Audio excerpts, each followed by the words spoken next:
This is Hannah. This is Betty. And this is Princess Bud. Welcome to the Motocross Vault.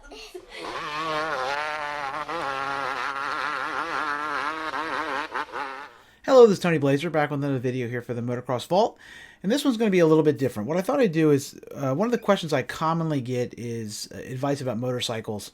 I do obviously a lot of classic bike reviews here on the channel, and I've actually owned quite a few. If you count ATVs, off-road bikes, dual sports, and what have you, I've had about 50 motorcycles in my life. Motorcycles / ATVs as well, about 3 or 4 ATVs.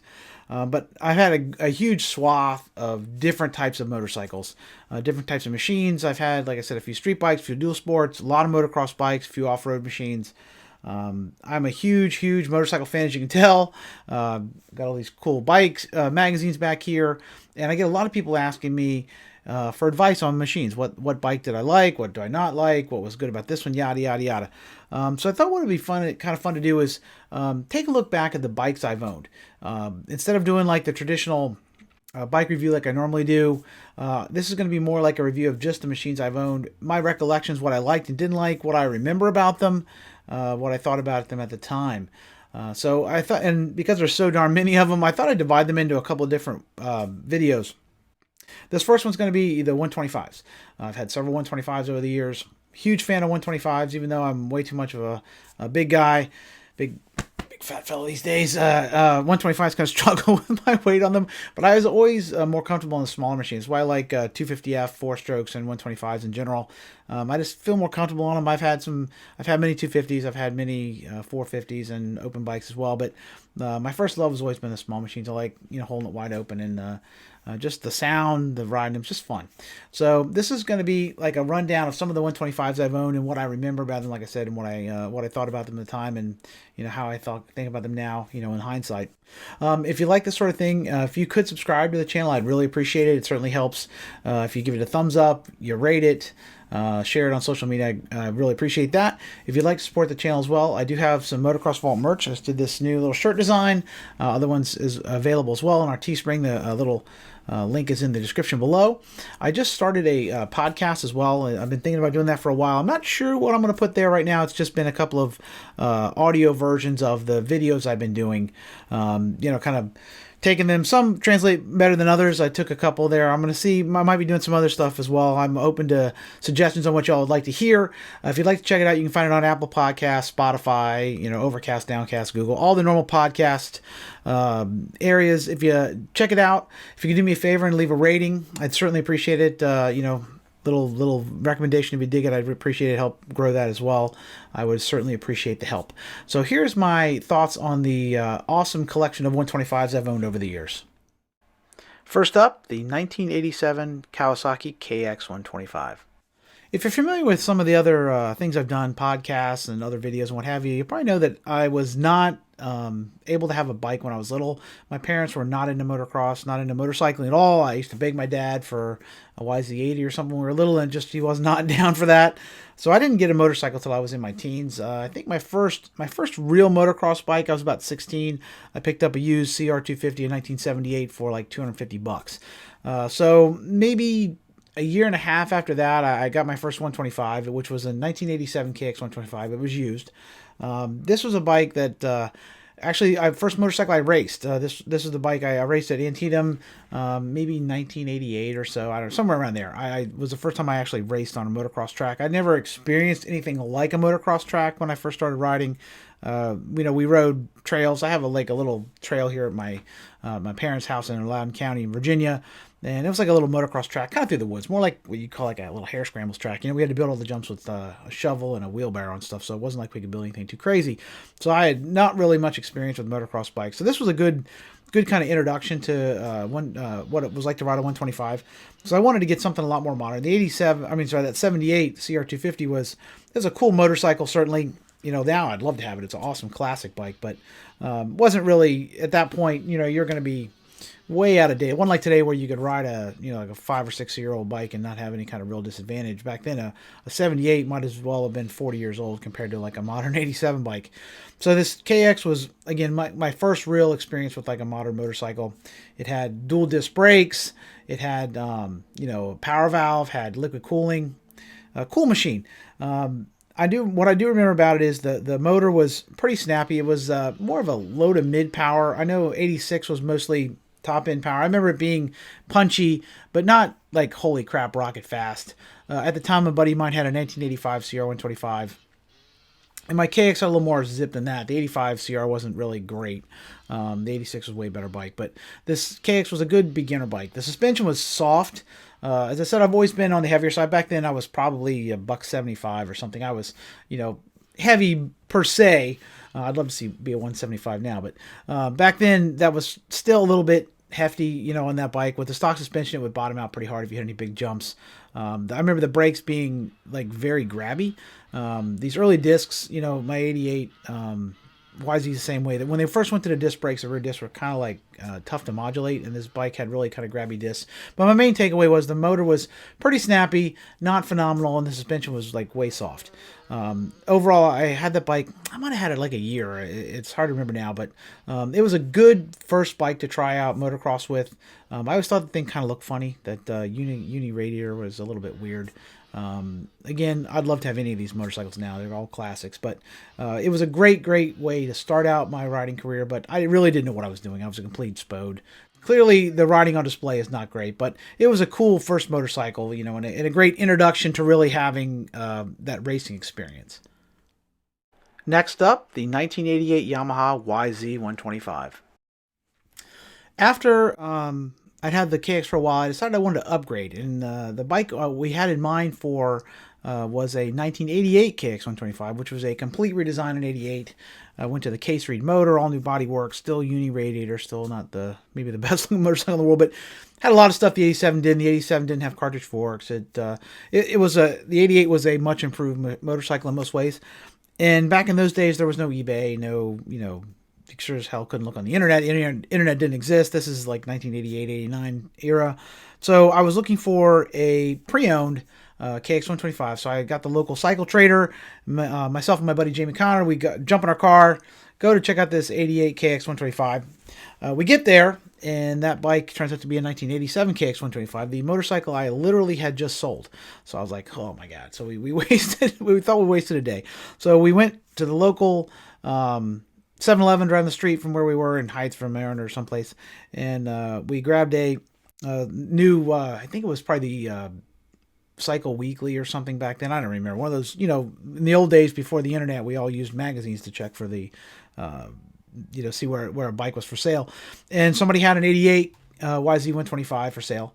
And so it was not far from us. We called, they were there, went down, checked it out in a barn. Ended up to be a pretty nice buy. The bike was in good shape. I ended up buying it. So my second 125 was a 1988 YZ125. Now, this bike was very different than the KX. This machine had the cartridge forks in the front. This is the first year for the rear disc brake in the Yamaha. The motor ran completely differently. This thing was a really, really torquey for a 125. It was like super snappy, kind of like years later I had like a KTM 200 EXC, and it was kind of like that. Like you could actually go without getting on the power band. It didn't need to be on the pipe to move. It was kind of strange for 125. Very torquey bike, low to mid, real strong. The mid-range power real strong. Had absolutely no top end. I mean, if you screamed it, which was weird for a 125, you rev it out, it just went and died. This YZ though was super snappy. A couple things I liked about it. The suspension was actually pretty good. It actually was way better suspension than my 87 KX. The forks were great even for my weight. The suspension worked well. The things I didn't like about it, the complete lack of top end. Like I said, after you're used to riding a KX or any other 125, it was kind of strange to have it, try to rev it out and it just went slower, just made noise. And the bike wouldn't shift. The shifting in these things they were terrible. If you haven't ridden like an older bike like this, particularly Yamahas, you have no idea how notchy the shifting on some of these old machines were. It was so bad that actually Race Tech at the time made a special device that would actually change the pivot point from the shift shaft all the way back to the actual pivot point of the swing arm and give you like tons more leverage, kind of like a linkage shifter you'd see on like on a Harley or something. It was crazy, kind of a Rube Goldberg thing that actually Doug Dubach used one in the I think at Ponca City or one of these amateur races and got DQ'd because of it, because it wasn't stock. But I put one on there, it made a big difference, because actually that shifting was so bad, I ended up bending 2 shift shafts on the thing where I would stomp on the shifter trying to get it to downshift. Without, you had to like back off the throttle, give it some clutch, or it just wouldn't shift under power. If you were hard on the gas, the damn thing wouldn't shift. So that was a super annoying type deal. The bike itself handled pretty well. Like I said, the motor, the narrow power band, and the hard shifting were really the biggest annoyances of all. Other than that, the bike was pretty potent and you know, like pretty competitive. But in the end, the shifting and the motor was kind of a downer for me. It got annoying after a while, and I ended up deciding I wanted to get something a little different. 125 number 3 is the 1987 Honda Cr125R. After the 88 YZ, I actually decided to go back a year. Well, actually, I wanted a better bike, but I wasn't dead set on what I wanted to get. But again, not as easy as it is now to get on eBay. You really had to just kind of comb the local cycle trader or the one-ad weeklies and stuff to find something. And the bike I ended up finding was a 1987 Cr125. Now, this bike, even though it was a year older, was a much better machine. I think by most accounts, the 87 Cr125 was one of the best machines available at the time. This bike was the complete opposite of that Yamaha. It had not a ton of low-end grunt, but a fantastic mid-range and up power. It revved way farther, pulled much better. The suspension was excellent on it. The shock, I think most of the magazines rated the shock as not great in those years. At my speed, which I was at the time, you know, like a 125C guy, I couldn't tell any difference. It seemed fine. The brakes didn't seem quite as powerful, but that bike, by the time I got it, it was a little bit worn. It was certainly not in as good a shape as my 88. So whoever had it had ridden it harder. The brake rotor was actually worn down in the center. So the brake pads actually only contacted the inner and outer edges of the rotor. The center was like grooved out. I imagine riding like at White Oak or someplace, all that sand, they kind of chewed it up. And I didn't have the money for a new rotor. The brakes worked well enough. So it's so funny when I put a new brake pads in there, the brakes wouldn't work worth a crap at first because it had to like wear down to the point where it was getting a full contact. But such is life when you're young and you have no money. This bike was, you know, a fun machine. I liked it a lot better than the YZ125. Good machine. My only beef with this bike was, holy Christ, did it head shake. It was terrifying. We had a local track here in Pointer Rocks, Maryland, where I lived at the time. And this track, you know, we made it out in a field here. Me and a bunch of buddies went out there and raced it, built some jumps and stuff. But all the local yahoos would show up there on the weekend. Once the word got out that there was like a local track you go to, you'd have like 30 people lined up on the road and this giant dust cloud going across the road, which eventually got it shut down. But that meant it was like a totally beat. You know, nobody's grooming this thing. It's like whooped out, just whoop after whoop after whoop. And this CR, buddy, if it got into a head shake, it would, a couple times it like oscillated so bad it ripped bars out of my hand. I mean, one time I'm going down the straight and the thing just starts shaking and rips both my hands off the bars. My chest is on the crossbar. The bike is, you know, shaking like this, and the only thing holding me on is I'm squeezing with my legs, just holding on for dear life. It was like, you know, Jesus take the wheel kind of thing. You're like hoping you survive. So that if they'd ever gotten to a head shake, it was sketchy as hell. But otherwise, it turned great. The bike had great power. You know, the fit and finish was excellent, but like I said, by the time I got this one, it was a little bit tired. The bike itself was not fresh anymore, so I never had it when it was brand new. I'm sure it was much better when it was not beat. You know, these older 80s bikes, sometimes they didn't hold up as well as a modern one does, and, you know, 125s get ridden a lot harder than other bikes. But I had this bike for a while, maybe a year and a half, I don't remember now. I went through, this is like 89-ish, I guess, probably when I had it, and it was a good bike, though. I really loved it. Definitely a good machine for sure. My fourth 125 is the 1989 Yamaha YZ125. During this era, I had a lot of different motorcycles. In addition to like the motocross machines, I had like an 84 IT200, and then I had like infamously perhaps, I had a 87 Fat Cat I bought brand new. My best buddy bought a BW 200 Yamaha, and I decided, hey, let's get the BWs, we'll have fun. And I thought the Honda was cooler because it had electric start and a monoshock, and it's all marketing though. The Yamaha was actually better. Not that either of them were good, but that That terrible, terrible fat cat tried to kill me on many occasions. But in any case, during this year, I decided I'd kind of jump back and forth between 250s and 125s. At the time, like I said, I had that Cr125, the 87, and I decided I wanted to go back to 250. So I ended up picking up a used 1988 YZ250. Now the 88 YZ, this was maybe when it was a year old or so, I think, and the YZ was all new in 88, had all new that YZM look bodywork. It was super trick, looked like the factory YZM 500 a little bit. Really cool bike, and I like the 88 YZ in a lot of ways. I figured, hey, give me the 250 motor, a little more power. You know, you're not was worried about the shifting. Shifting's not as much of an issue on the 250 as it was on the 125. Maybe it'll be like a much better machine. I ended up getting one. I liked it okay. It was a big transition after the 125. Going back to the 250 was a little bit strange. Like I said, I always kind of liked the 125s better. So I had the 250 for a little bit. And then my best buddy, Jamie Conrad, ended up getting a 89 YZ125. And we would always switch back and forth. And I rode his 89 YZ125. And I immediately said, you know what? I don't like this 250 thing. I want the 125. So we actually made up a deal to swap, even up.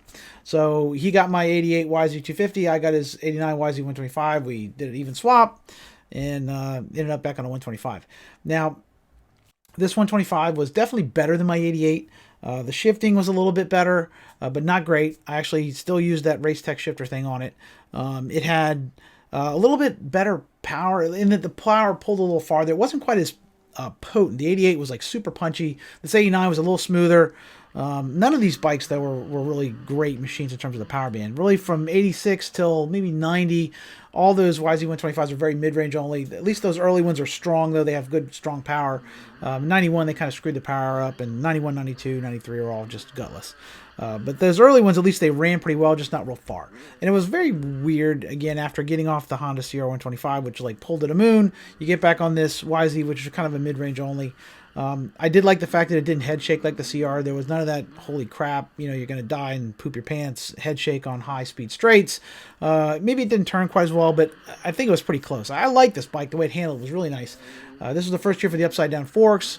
Thought the suspension was actually quite good. Overall, it was a good machine. I liked it until, unfortunately, I roached the engine. I ended up having a problem with the cylinder, and this is one of these early Nicocel plated cylinders. So back then, I don't even know if you could get it plated in 1989 or 90. This is the early days of the whole Nicocel stuff. So back then, you ended up going to like a company like LA Sleeve or one of these. I don't know who we used. I went to my buddy Ian Riley at Fredericktown Yamaha in Frederick, Maryland, and they had somebody they sent it out to and got it done. When I got it back, the bike just didn't run right. They put a steel liner in this thing, and honest to God, I don't think they blueprinted the ports and got them all right, because it's never ran right again. The bike was pretty gutless, quite frankly. I remember I lined up for a race at Antietam. At this time, I was doing pretty well. I've been racing for maybe 2 years at that point. I was, raced infrequently, but I remember there was a guy next to me on an 85 CR125 with like a bonsai enduro pipe guard on his bike and looked like a total spode.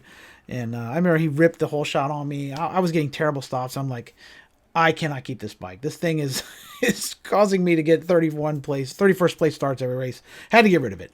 So I ended up selling that one to a guy in down in Washington, D.C. It was a whole other story. But anyways, so that was the end of the 89 YZ125.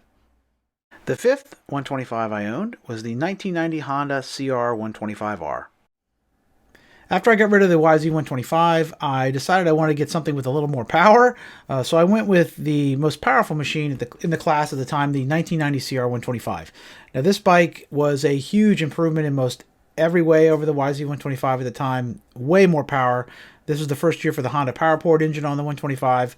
This thing was a real rocket. It really got up and went. Excellent machine. It didn't have a lot of low-end power, but from the mid-range on up, it just pulled and pulled and pulled. It was like very much like the 87, but with even more. This thing was just like really fast, especially compared to like that anemic YZ125 I had. The suspension though was worse. 1990. This was the first year where they went to the upside down forks on the Cr125. Not great. I ended up having them revalved by Bump Sticks, which was a local Maryland guy. Pretty sure Maryland. But anyway, I never could get them where they worked phenomenal. I will say I had a 125, a 250, and a 500 in 1990, the 1990 models. And of all of them, the 125 I probably felt the best suspension-wise. It was certainly way better than the Cr250, which the extra power and weight didn't seem to help.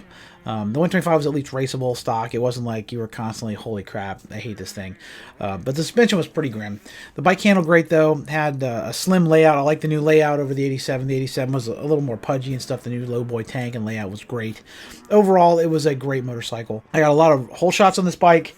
Big difference in my starts after getting off the YZ. The CR was a great machine.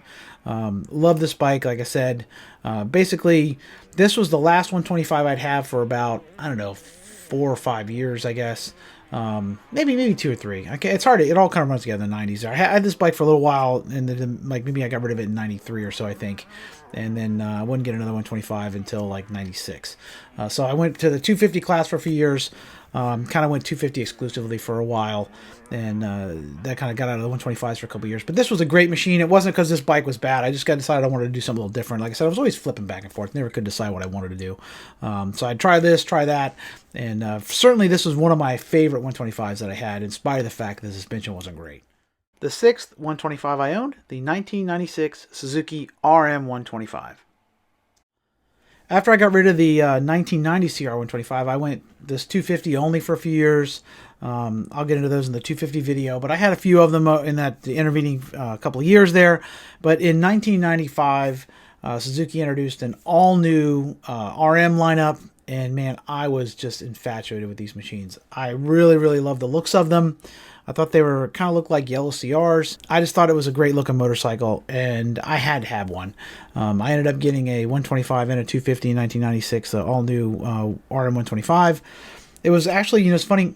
This was the first all new bike I'd had since the damn Fat Cat. I was always getting used bikes, and I went through bikes pretty quickly. If you're buying new ones all the time, your dad better be buying them when you're young, because you're gonna take a beating on them. But I was getting them a year or two old, so it wasn't too bad. You could turn around, ride them for a year, basically sell them for what you got rid of them, get another bike for a few $100 more. So I was trading them out pretty quick, and this bike was all new on the showroom floor, and I had to have it. I went and looked at it about 3 or 4 times, and then my buddy at JT Motorsports finally just said, just buy the damn thing. And I said, you know what, screw it, I'm going to. So I bought it. Really enjoyed this bike. It looked phenomenal. As I said, I still love the looks of this thing. I wish I could get one to restore. I'd like to pick one up now. The suspension, this was the first year they went back to the right side up forks in the RMs. The shock worked great. The forks, probably the best forks of any motorcycle I've ever had. I love the forks in this thing. They were like awesome. I know Jeremy McGrath and these guys didn't like them, but they're going way faster than I am. I was riding B class then, so I wasn't like, going crazy fast. For my speed, my weight, whatever, they were awesome. My main problem was, again, I was like $180 probably then, and that motor was not really powerful. The first year, particularly the 96 motor, it was kind of like that old Yamaha engine where it was like low to mid. There was not any top end. If you revved it out, it would just kind of fall on his face. And it was very snappy. You come out of a turn and get up over stuff. But if you had to like pin it or try to make that long double where you had to leave it in second and scream out all the way up to the face, it gave you a problem there. I always felt like, my problem was I felt like I was always kind of in the wrong gear. I was between gears. I come out of a corner and you're like, get on it, and then you kind of trail off. You try to catch that third. It wouldn't quite pull it. So either because I was a little too heavy for it or the bike itself wasn't particularly powerful, it just was kind of difficult for me. I raced it a few times. Never did feel 100% comfortable on the bike as far as racing speed. For play riding and practicing and stuff, I loved it. It was great for that.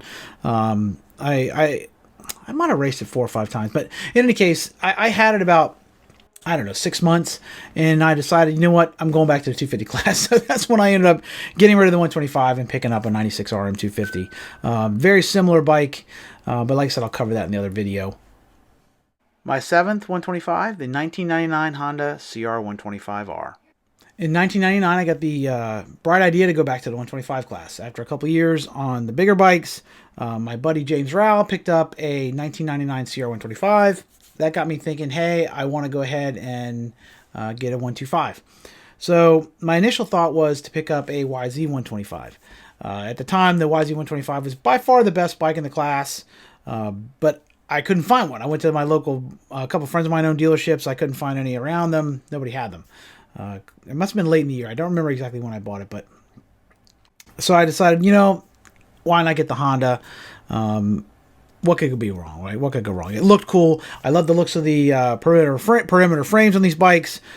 I didn't have a lot of experience on that 125. I've ridden his a couple of times. It felt okay. I mean, it felt, slow compared to a 250, but I didn't have any other 125 to really kind of gauge it against at the time. I hadn't ridden 125s in a couple of years. So at first I thought, well, I just get on it and now I can hold the damn thing wide open everywhere. It made me feel fast. So after riding a 250 for a while, getting back on the 125 was exciting. So I was like, yeah, what the hell? What's the worst could happen?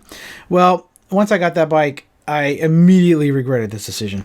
This 99, it vibrated. Like the thing would numb your hands. It was something about that early aluminum frame was very, very thick aluminum, and it transmitted all that vibration from that 125 through your hand. So after about 10 minutes, your hands are tingling.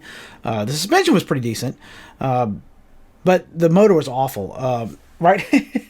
Ironically, a buddy of mine ended up picking up a used 99 YZ125 after I got my CR, and once I rode his, I was like, holy crap, what a difference. I mean, it was like unbelievable the difference. His stock YZ125 felt like a 200 compared to the CR125. I couldn't believe it.